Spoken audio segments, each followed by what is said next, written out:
Frédéric Boyer et Yann Sémorel sont animateurs au service des sports. Ils quadrillent le territoire de la commune et proposent aux jeunes des animations sportives innovantes. La municipalité veut qu'on soit plus proche de ces jeunes, surtout pendant les vacances.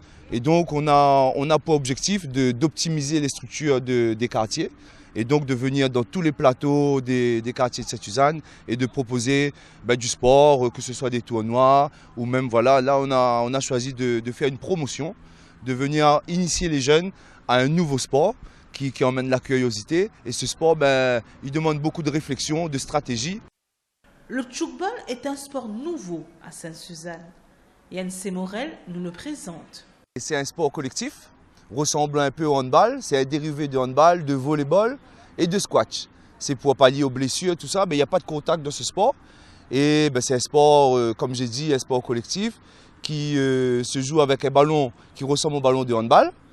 Et donc l'équipe, pour évoluer, elle doit aller tirer dans un trampoline qui est situé, il y a 2 trampolines situées à chaque extrémité du terrain. Et donc, au moment où il shoot dans le trampoline, l'adversaire, là, il doit récupérer le ballon avant qu'il retombe par terre. Ce sport permet la suppression des agressions entre adversaires et développe chez les jeunes des facultés à jouer en équipe. Il est beau pour la cohésion des jeunes. La cohésion, c'est le jeu en équipe. Il y a beaucoup de collaboration, de communication dans ce jeu. Il faut se faire des passes pour arriver à évoluer jusqu'à l'extrémité du terrain. Avant de commencer l'initiation, place à l'échauffement en s'amusant. C'est un jeu très stratégique. C'est les poules qui courent derrière les renards qui courent derrière les vipères. Donc chacun a un rôle défini. C'est très physique et c'est beau pour l'échauffement, ça réveille le corps et ça augmente le rythme cardiaque. Clément est un jeune sportif qui aime s'amuser et découvrir de nouveaux défis. C'est un nouveau sport qui vient d'arriver dans le quartier, moi j'aime bien. Et ça fait tout le monde partage le même moment. Pour terminer cette matinée sportive, place à la Zumba. Les jeunes font du sport, s'amusent et apprennent à se connaître. Les objectifs sont atteints pour le service des sports.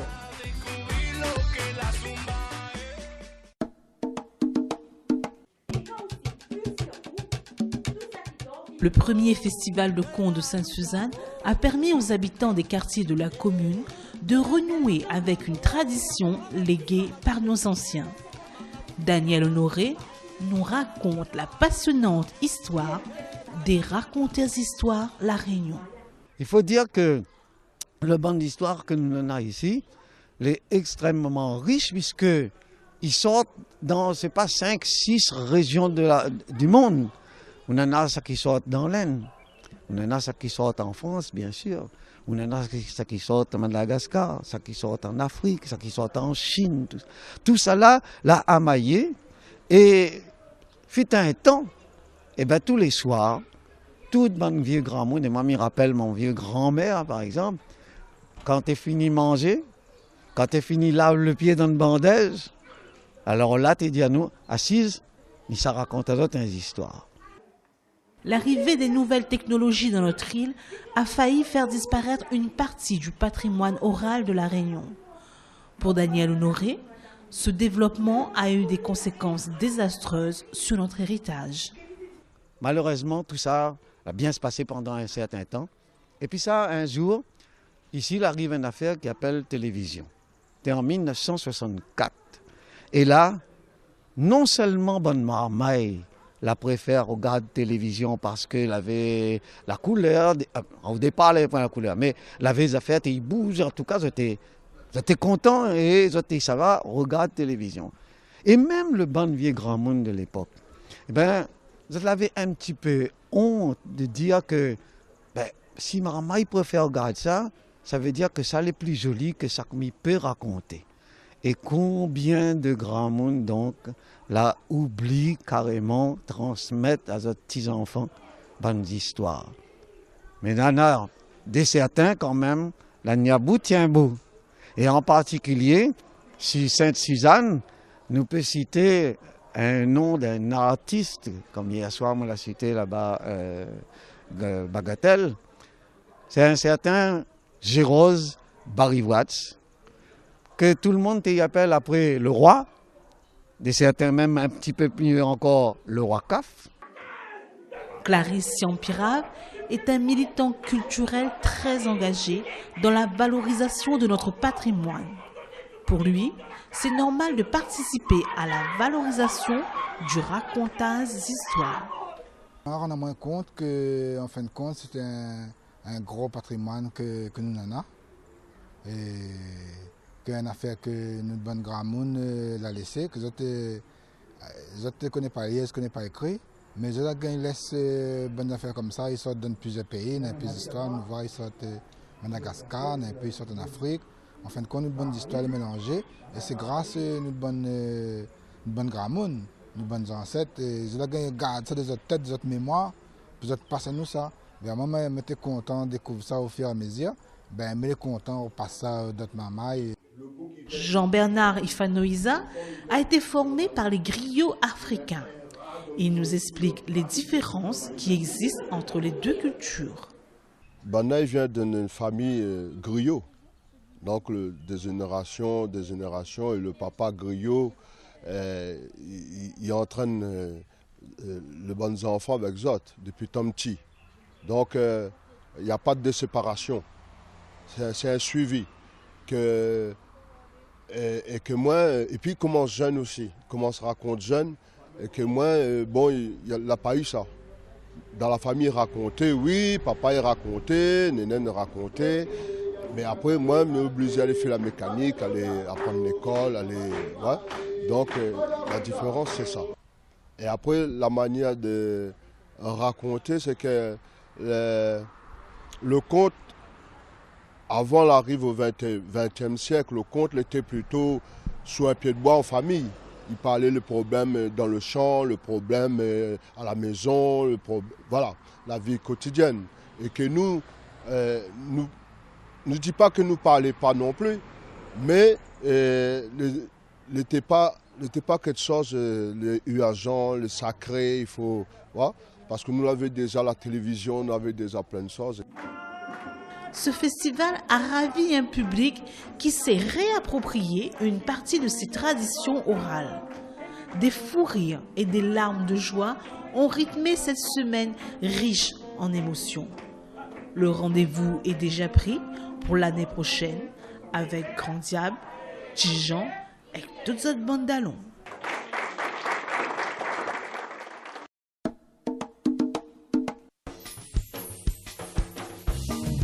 Le réveil des habitants de la Marine a sonné tôt ce dimanche matin. Le quartier est en effervescence. Des animations sont organisées par la population dans le cadre de la kermesse paroissiale de la Marine. Madame Kenneth nous révèle l'objectif de cette journée de solidarité. Tous les ans, on fait un kermesse. On tient un peu la loterie, ils vendent un peu billets, mais il y a un petit monnaie, il y a un petit mise en orange. C'est ça, nous demandons les gens de la Marine, les gens de toute paroisse, s'ils gagnent des petits peu, quand on a fait pour arranger, on a la cloche pour mettre, et puis on a pour faire les clôtures, tout ça devant. Jean-François Partal nous présente cette journée destinée à récolter des fonds pour la chapelle du quartier. Le programme commence sur la journée par la compétition de pêche sportive, sur le bord de mer de la Marine. Pour les jeunes, moins jeunes et tout public. Hein? Et donc c'est ça le commencement. Après il y a le foulé sentier littoral. Le petit café de Madame Achama est la potion magique de la journée. Le café, je commence par mettre le marmite de feu et puis je prends le café, le kilo de café, je vais dedans. Il y a quelqu'un qui lave, mais moi je ne laver. Hein? Les pas que ça, les malades, combien de temps je fais? Je fais le café. Je mets le café, je tourne bien. Quand il commence bien filmer là, il baisse un petit peu le feu, il grille, et puis il vide dans les petites vannes. Et puis, il laisse refroidir, et puis il moude. Quand on a besoin, il prend un petit peu, il moude, fait couler. Venus de toute l'île, les amateurs ne se sont pas fait prier et sont même revenus en famille déguster le nectar revigorant. Un monsieur l'a amené à boire un tasse de café, il dit « Madame, ça, café tigrin, il me dit, ben oui, il me dit, ça m'a fait griller. Café grillé, c'est le grain même. Là, dit, ben, le café, comme ça. Un instant, où ça, il sort, le madame, mademoiselle, monsieur, tout le monde arrivé. Là, boire combien de tasses de café? Au moins une dizaine. Et il m'a l'amené, elle a boire presque toute la rate un tout petit peu. Des habitants, des bénévoles, des associations et même des artistes ont prouvé à la marine que la solidarité nous concerne tous.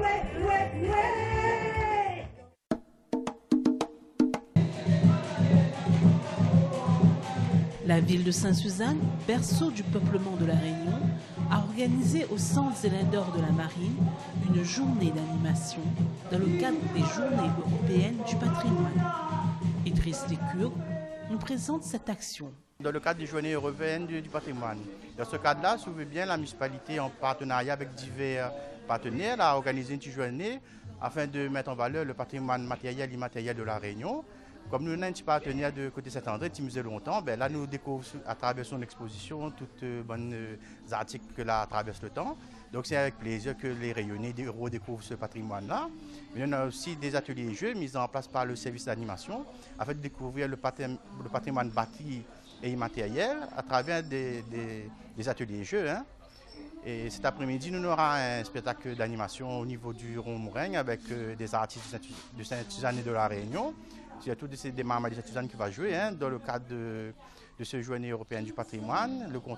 Les contrats civiques du comité citoyen a organisé donc un spectacle afin de valoriser ce patrimoine-là, mais aussi des artistes de la Réunion, comme on l'a dit tout à l'heure là, avec David Luisin et un groupe de Maloya local, Destin. Les contrats civiques du comité citoyen ont fait des recherches dans les quartiers pour valoriser le patrimoine de Sainte-Suzanne. Jordan nous parle de sa formation. En fin de compte, on a fait 6 panneaux qui comportent bonnes informations qu'on a fait pendant le contrat civique. Par exemple, le 14 juillet, le café citoyen avec les fêtes quartier. Aurélie nous présente son atelier jeu. Il permet aux participants de mieux connaître la cuisine réunionnaise. Mon atelier s'appelle le Kim Touché. Le jeu consiste à mettre la main dans un trou et deviner quelles sont les épices, les diverses épices de la Réunion. Les ateliers de jeu permettent de passer un bon moment et surtout d'acquérir et de découvrir des connaissances sur le patrimoine de notre île. Mon jeu, c'est devinette créole, cossin chose. En fait, il consiste à, sur la table, on a toutes les devinettes et ensuite on donne aux gens les étiquettes. Et ils doivent replacer en fait la bonne étiquette à côté de la bonne devinette. Afin de permettre aux amateurs de loisirs créatifs de s'approprier leur patrimoine, un atelier de scrapbooking a accueilli petits et grands. En fait, donc, on est une association de scrapbooking et de loisirs créatifs. Et en fait, on a été conviés par la commune pour se faire connaître et on a essayé d'allier un petit peu le scrap et le patrimoine. Donc là, aujourd'hui, on présente un petit peu ce qu'on fait au sein de l'association parce que le scrapbooking, c'est quand même une activité où ça nous permet de déstresser après le week-end, par exemple. Et là, en fait, on va proposer donc la création de cartes postales sur le thème de la Réunion. Donc là, par exemple, je suis en train de commencer. On va mettre le petit tampon donc de la Réunion, ou bien on peut faire des tags donc avec la marque 100% pays. Et puis voilà, au cours de la journée, on va essayer de concocter des petites créations. David Luisin, chanteur bien connu des Réunionnais, est fier de participer à cette journée qui met en valeur notre patrimoine. Pour moi, il représente la culture de la Réunion. Tout ce qui dit peut être musée, il peut être déjà notre langue, notre créole, le patrimoine, garde notre culture à nous, notre créole, cause notre propre créole, voilà. Donc représenter un peu tout ce qui dit culture de la Réunion à travers des manifestations ou bien des visites, il peut être des visites de musées, des visites de sites, etc. Donc voilà, pour moi c'est ça, il est très important de faire connaître aux jeunes que n'a pas connu. Bon, moi elle est quand même maintenant 36 ans et bon, il y a beaucoup de choses que je ne connais pas, que nos bonnes ancêtres la pagaille le temps transmettent à nous, etc. Donc les biens de faire connaître aux jeunes notre patrimoine, le patrimoine de la Réunion. Une une journée pour découvrir, s'approprier et mettre en valeur l'héritage laissé par ceux qui ont bâti notre île. Y participer est une belle manière de les honorer.